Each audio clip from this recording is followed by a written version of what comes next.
जो आपका जो पिस्टन होता है ये बिल्कुल अंदर रहता है, ठीक है, हल्का सा बाहर रहता है। जब आप जैसे जैसे ब्रेक को प्रेस करते आते हो तो आपका जो डिस्क पैड है वो। Hello guys, welcome back to my YouTube channel. तो गाइस बहुत दिन से अपन ने कोई वीडियो अपलोड नहीं करी थी, तो आज बात करेंगे अपन डिस्क ब्रेक में। बहुत बार देखा होगा आपने जो डिस्क ब्रेक का जो बॉक्स होता है उसमें से ऑयल बहुत बार कम हो जाता है, तो वो किस रीज़न से होता है। तो बिल्कुल वीडियो को पूरा लास्ट तक देखिएगा, आप लोग को समझ में आ जाएगा। बाकी वीडियो को लाइक कीजिएगा और चैनल को सब्सक्राइब कीजिएगा, ठीक है। और कोई दिक्कत हो तो वीडियो के नीचे कमेंट कीजिएगा या इंस्टा पे डीएम कीजिएगा, मैं आप लोग को बताता हूँ क्या वजह से ऑयल कम होता है डिस्क ब्रेक का, ठीक है। तो देखिए वीडियो लास्ट में। हाँ तो गाइस आप देख सकते हो ये रही अपनी बाइक, आपके पास भी होगी डिस्क वाली बाइक। तो आज बात करेंगे अपन ऑयल कम होने की, ठीक है। अगर आपके पास में रियर डिस्क ब्रेक है तो ठीक है, नहीं है तो फ्रंट वाले डिस्क ब्रेक में भी काम आएगी ये वीडियो, ठीक है। अगर आप यहाँ देखो तो इसमें तो खैर कुछ दिख नहीं रहा है, बट इसमें भी ऑयल कम हो चुका है, ठीक है। और इस बॉक्स में भी ऑयल कम है, ठीक है। देख लो लो पे आ गया। एक बार बाइक को सीधी स्ट्रेट करते हैं, ठीक है। लो से थोड़ा ऊपर है, ठीक है। अब मैं आपको बताता हूँ ये कम क्यों होता है, ठीक है। तो वीडियो को देखिए पूरा लास्ट तक, ठीक है। हाँ तो गाइज आपको मैं 2-3 रीज़न बताता हूँ जिस वजह से आपका डिस्क का ऑयल कम होता है। तो गाइज सबसे पहला रीज़न होता है आपका डिस्क का ऑयल कम होने का, मतलब डिस्क की असेंबली का। वो रहता है आपका, यहाँ पे आप देखोगे तो ये सिलेंडर लगा हुआ है, ठीक है। यहाँ पे आप लोग को दिख रहा होगा, ये मैं यहाँ पे पॉइंट रख रहा हूँ। तो जब अपन ब्रेक प्रेस करते हैं, देखना भी आप ये मूवमेंट लेगा, ठीक है, वो अंदर जा रहा है, ठीक है।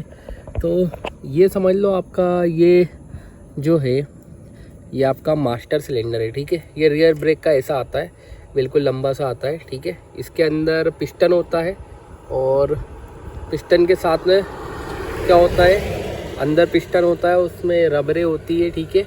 वो रबर कट जाती है, तब क्या होता है ऑयल इसमें जो रहता है अपना, यहाँ से देखो इसका सिस्टम बना है, यहाँ से ऑयल आता है, ठीक है। यहाँ से ऑयल इधर नीचे आता है इसमें, ये सिलेंडर में। तो वो गाइस ऑयल यहाँ से निकलने लग जाता है, क्योंकि वो जो रबरें रहती है पिस्टन पे लगी वो कट जाती है, और उस वजह से आपका जो सिस्टम है वो ख़राब हो जाता है। और फिर जो ऑयल है और यहाँ से बूंद बूंद टपकने लग जाता है, ठीक है। किसी में ज़्यादा टपकता है, किसी में कम टपकता है, ठीक है। और गाइस बात करें अपन फ्रंट वाले में, तो फ्रंट वाले में भी ऐसे सिस्टम होता है। इसमें जो आपका पिस्टन होता है वो यहाँ पे लगा होता है, ठीक है। इसमें थोड़ा सा फ़र्क है। बाकी इसमें जो ऑयल का जो सिस्टम होता है वो इसमें कंप्लीट सेटअप रहता है, ठीक है। जो इसका पिस्टन होता है इधर अगर आप नीचे झाँकोगे, ठीक है, वाटर सिलेंडर के नीचे झाँकोगे तो यहाँ पे देखो आप, ठीक है, ये दिख रहा है, ये मोटा मोटा सिस्टम इसके अंदर होता है पिस्टन, और बाकी बॉक्स इसमें ऊपर ही फिट कर देते हैं, ठीक है। तो अगर इसमें भी ऑयल की लीकेज आएगी तो वो यहाँ से आएगी, ठीक है। और जब भी पिस्टन कटेगा, मतलब पिस्टन नहीं कटता, रबर कट जाती है, फिर वो आपको पूरा असेंबली मिलती है इसकी पिस्टन की, वो आप डाल दो तो सिस्टम सही हो जाता है, ठीक है। आपको गाइस सेकंड रीज़न बताता हूँ ऑयल कम होने का। आप ये केप देख रहे हो, ये सिलेंडर की, इसके अंदर गाइस रबर होती है, ठीक है। आपने देखा होगा जब भी आप इसको ओपन करोगे इसके अंदर रबर होती है, वो रबर कट जाती है या बहुत ज़्यादा फैल जाती है, मतलब फूल जाती है, तो उस वजह से भी आपका ऑयल यहाँ से कम होता है। फिर वो ऑयल बह के कहाँ पे आ जाता है, आपका यहाँ पे आ जाता है। तो फिर आपको कई बार ऐसा लगता है कि आपकी गाड़ी का मास्टर सिलेंडर का पिस्टन ख़राब हो गया है, ठीक है। तो इसका भी ध्यान रखें, ठीक है, ये भी कई बार ख़राब हो जाता है। और अगर पीछे वाले की बात करें तो उसमें भी यही केस है। कई बार ये प्लास्टिक का जो बॉक्स होता है ये फट जाता है, ठीक है, या इसके अंदर भी रबर देती है, आपने देखा होगा, ठीक है। कभी अगर आपने खोला है, बहुत लोग सबकी गाड़ी में हर चीज़ का नॉलेज होना, मतलब सबके पास बाइक होती है, सबको नॉलेज होना चाहिए इसका, कि इसको खोल के एक बार ज़रूर देखें। इसके अंदर भी एक इसमें भी होती है, मतलब आप कह सकते हो सील होती है जो ऑयल को बाहर नहीं आने देती है, ठीक है। ये हो गया, ठीक है, ये सेकंड रीज़न हो गया। बाकी जो फर्स्ट रीज़न है वो बहुत ज़्यादा होता है, ठीक है। अब मैं आपको थर्ड रीज़न बताता हूँ।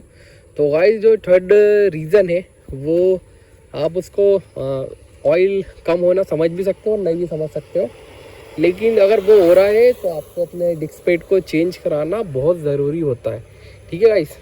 तो अभी इसमें तो आपको समझ में नहीं आएगा, बाकी जो रियर वाला डिस्क ब्रेक का जो सिस्टम है उसमें मैं आपको आसानी से समझा देता हूँ, ठीक है। तो गाइस अगर आपको लग रहा है कि इसमें ऑयल कम हो गया है तो आप गलत सोच रहे हो, इसमें ऑयल कम नहीं हुआ है, ठीक है। ऑयल कम नहीं हुआ है, कोई लीकेज नहीं है, फिर भी ऑयल आपको कम दिख रहा है इनमें, तो मैं आपको बताता हूँ करना क्या है, ठीक है। तो गाइस वो ऑयल कम नहीं हुआ है।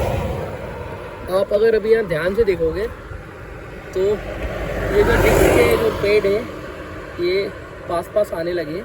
तो अगर आप इस साइड वाला देखोगे,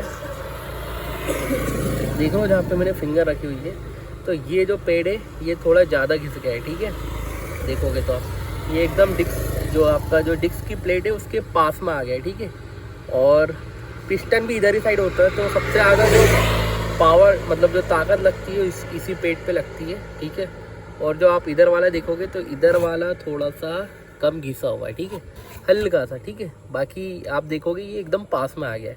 तो गाइस जब होता क्या है, जैसा जैसा आपकी जो कैलिपर होता है, अगर आप देखोगे यहाँ पे, अभी तो खैर मेरा डिस्क पैड उतना ख़राब नहीं हुआ है, ठीक है।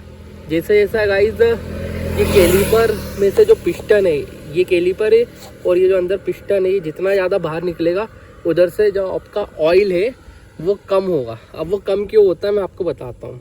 क्योंकि जब आप नया डिस्क पैड डालते हो तो ये जो आपका जो पिस्टन होता है ये बिल्कुल अंदर रहता है, ठीक है, हल्का सा बाहर रहता है। जब आप जैसे जैसे ब्रेक को प्रेस करते जाते हो तो आपका जो डिस्क पैड है वो वियर आउट होते जाता है, मतलब घिसते जाता है।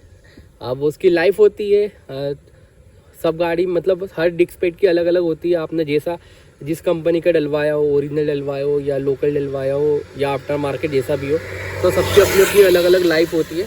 तो जैसा जैसा घिसते आता है वैसा वैसा इधर पिस्टन जो रहता है, आप देखोगे कि जो पिस्टन है ये बाहर आते जाता है। और जब पिस्टन बाहर आता है तो उधर से जो ऑयल का जो लेवल रहता है वो कम हो जाता है, ठीक है। तो इसमें अगर ऐसा हो रहा है तो ये कोई इसमें लीकेज नहीं है। आपको क्या करना है, जब आप नया डिस्क पैड डालोगे तो फिर वापस से ये ऑयल का लेवल बराबर मेंटेन हो जाएगा, ठीक है।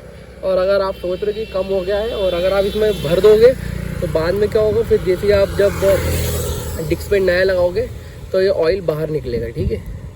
फिर नहीं तो एयर आ जाएगी, फिर अगर एयर आ जाएगी तो आपको यहाँ से उसको निकालना पड़ेगा, ठीक है। तो ऐसे ही फ्रंट वाला जो सिलेंडर है इसमें भी यही केस होता है, ठीक है। इसमें भी आप देखोगे तो इसमें भी यही सिस्टम है।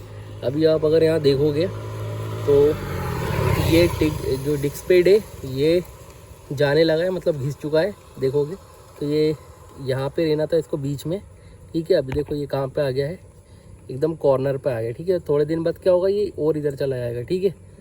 तो ये डिस्क पैड जो है मतलब ख़त्म हो चुका है, वेयर आउट हो चुका है, ठीक है। इसको अपने को बदलना पड़ेगा, बट मैं अभी इसको नहीं बदलने वाला क्योंकि मुझे ये डिस्क प्लेट बदलनी है, ठीक है। हल्की सी बैंड है ये, ठीक है। वैसे बदलनी डिस्क जो प्लेट है वो पीछे की बदलनी है, बाइट ठीक है, अभी वर्क कर रही है, ठीक है। तो इसको भी बदलेंगे, तो जब भी बदलूँगा इसकी वीडियो ज़रूर बनाऊँगा, ठीक है।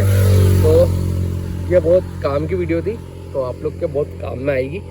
तो गाइस वीडियो को लाइक कीजिएगा और चैनल को सब्सक्राइब कीजिएगा, और अगर कोई क्वेश्चन हो तो वीडियो के नीचे कमेंट कीजिएगा। बाकी इंस्टा पे भी आप DM कर सकते हो, ठीक है। तो बाय बाय, मिलता हूँ मैं नेक्स्ट वीडियो में।